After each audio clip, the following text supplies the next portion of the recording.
Let's go through the cards real quick, just in case anyone in chat hasn't seen them. So we got all the mini set cards coming out on Thursday for the new Deepholm mini set. We got another companion. Instead of animal companion, it's an elemental companion. And I don't know how well you can see them, but one of them, instead of a 4/4 taunt, we now have a 4/4 that can't be targeted by spells and hero powers. Huffer doesn't have charge. Now it makes spells cost 1 less. And Leok gives us spell damage +2. So these are kind of like spell synergy companions. I think the Misho is going to feel the worst, right? The 4/4, when you're kind of playing this card to get a spell discount or a spell damage buff, and getting the 4/4 I feel like is going to be kind of bad. I mean, it's like your tempo option, I guess, of the 3.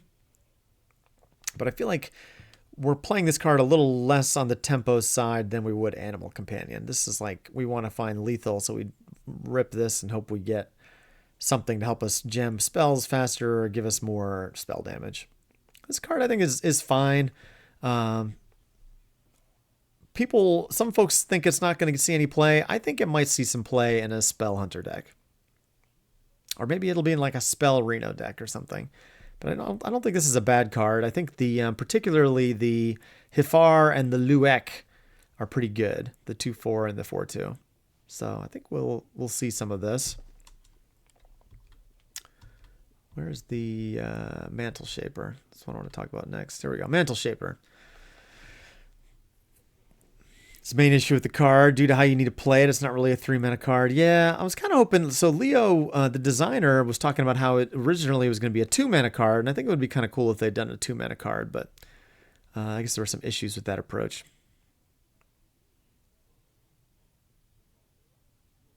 You can use a limited beast deck to only have bigger ones.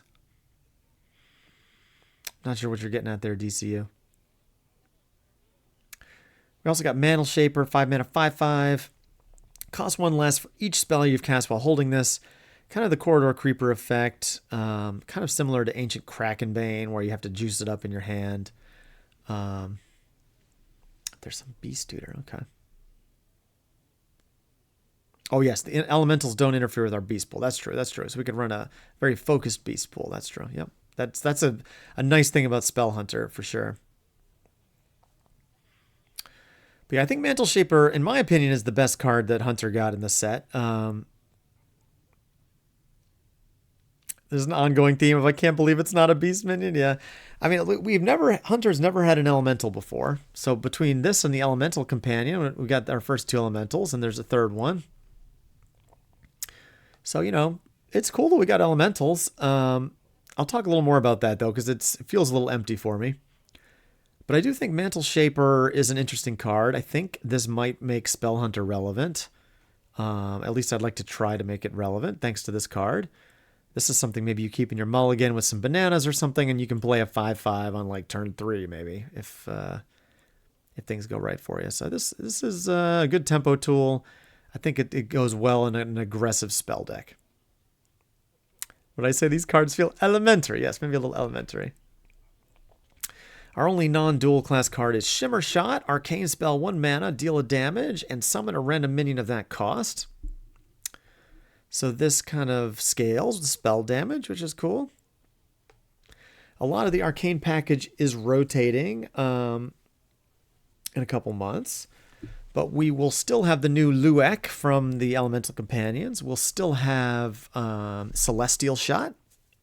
And I think there was one other spell buff I'm forgetting about. Like Silvermoon Farstrider and Haldoran are leaving. Arcane Quiver is leaving. There's one other spell damage buff that I see pretty often. But like I could see running this and like Star Power and Celestial Shot together. But yeah, you could maybe get this up to 9 somehow and get King Crush. That would, you still have a 50-50. You might hit Trench Stalker. Or actually, there's more. It's not just Beast, right? So it could be any 9-drop. But this card, I think it could go in an Arcane Hunter. It's cheap, and that's good. It's a little better than Arcane Shot, so this, replaces Arcane Shot in every Hunter deck now. So maybe Arcane Shot's going to come out of the core set? Question marks. But it's a fine card. Let's talk about Therazane in a moment. Mismatched Fossils. I think this might be the worst Hunter card printed in quite some time, but 3 mana, discover a beast and an undead and swap their stats. So there's been lots of good memes about getting, Mukla on the undead thing that summons 3 copies, or maybe getting your with Thaddeus on a Freebird or something. Okay, wow. But there's so many beasts, and there's a fair amount of undead. It's just the discover pool is quite broad. Maybe I'll get the actual numbers post-rotation when it's really thin, but I think even after rotation, it will still be hard to find something good reliably, I think. I think the biggest problem with this card is just that you're spending 3 mana to get 2 things in your hand and you're not really doing anything. We've seen that this does not really play out well with other stuff like Conscious Call and Arcane Quiver. And generally, these type of things are like the worst cards that we have, right? Generally, we'd rather draw cards from our deck than discover random stuff. So I think it's a funny idea, but I don't think this is really going to see any play. Yeah, Yogg is playing this. Exactly, Yogg's playing this. I'll mess around with it a little bit just because I'm me, but this is not a competitive card. Realistically, I'm the last person to say that, but I have to say it for this card. It's just that bad, I think. And then where's our Revenant? Obsidian Revenant, our last elemental. So we got 3 elemental cards. 6 mana, 4/6 taunt, Death Rattle, summon 2 random Death Rattle minions that cost 3 or less. So this is kind of a pile of stats. There's a lot of Death Rattles that cost 3 or less, so there's not really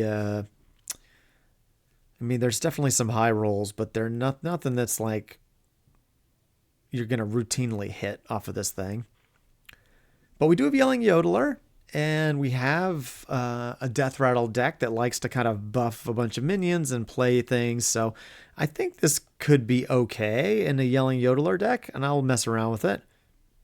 Yeah, art is cool, for sure, for sure. I think the fact that it costs 6 mana is just kind of the biggest downside for this, and we don't have any way of discounting it. But yeah, if you can avoid having this thing get renoed, it's probably pretty cool. You slap a Yodeler on this thing and it fills your board. So that's pretty neat. But I don't know. It's fine. It's fine. I don't think this is going to put Death Rattle Hunter to be a viable deck, right? Especially not in a Reno meta. So that's my main concern with this card. I think it's a cool card though. Maybe we'll mess around with it and see it. I think the fact that it spits out little Death Rattles makes it a little less flashy. Like if it spat out a big thing, that might be a little flashier, but. So Hunter essentially we got the Revenant and the Mantle Shaper. So the Revenant really wants to go in a deck with a lot of minions. And you want like Messenger Buzzard. You want to buff things in the Revenant deck. The Mantle Shaper really wants to go in a spell deck with a lot of spells. And then we got this neutral legendary Therazane, which is a taunt, Death Rattle, double all the stats of all the elementals in your hand and deck. I spent some time looking at the neutral elementals, and I can't really see how Hunter would make an elemental deck. Like, it'd be cool to run an elemental deck with this card. Yeah, Rogue could have used this for sure. I guess I'm a little bummed that Hunter got elementals, but they don't really have any obvious synergy with the elemental legendary, or one of the elemental legendaries in the set. So that's a little bit feels bad. If we had something that did something cool when its stats were doubled. Like Revenant is cool as an 8/12, if it gets doubled, but am I running an elemental deck just to buff the Revenant with this thing? Probably not. And there's not even an elemental that, or like a card, a neutral card that draws an elemental. I looked through them all. So it's just kind of, you kind of need to have some class support for elementals, I feel like. You can't just, like, the neutrals just kind of make an arena deck. Yeah, elementals on board would be cool too. That's true, Xweezy. We got some neutral elementals. Where are they? We'll talk about Marut last. There's an elemental dragon. There's an elemental spider that draws a card. That's cool. But, like, if Hunter's going to string elementals, we have to run so many bad cards in our deck. It's just, I can't fathom it being any good. The Gyre Worm's kind of a meme, I think. Yeah, Thunderbringer's an elemental nerfed herder. So if we're running, I can't see putting the Revenant and the Mantle Shaper in the same deck. Maybe you do. Maybe you run like a lot of spells and you run Mantle Shaper, the Revenant, and you run Thunderbringer. Maybe. But then you're running Therazane to buff like 5 cards in your deck. Probably wouldn't bother running Therazane to just buff 5 cards, right? Shell Spider's okay, but unless you're running a lot of elementals, I don't think that's really doing much for us. So, I don't know. It's cool we got elementals. I'm just a bit bummed that we can't use Therazane. You know, it just came out. I think Marut is cool. Highlander support. If your deck has no duplicates, discover an elemental to summon. Add the others to your hand. So this is kind of just, I think of this as like a value tool. Maybe in the best case scenario, you summon Ragnaros, right? Or something kind of thick. And then you get 2 more cards just to kind of eke out a little more value. So particularly after rotation, I could see this being a staple in Highlander decks for a while for Hunter. Just kind of like another value tool. So I think this we'll probably play this. I don't know. I don't think it's going to be a 5 or 6 set meta card. It might be a 4 set meta card for us. So that's the mini set. I think I'm most excited about the Mantle Shaper and the Elemental Companion and the Shimmer Shot. So I made a little deck with those.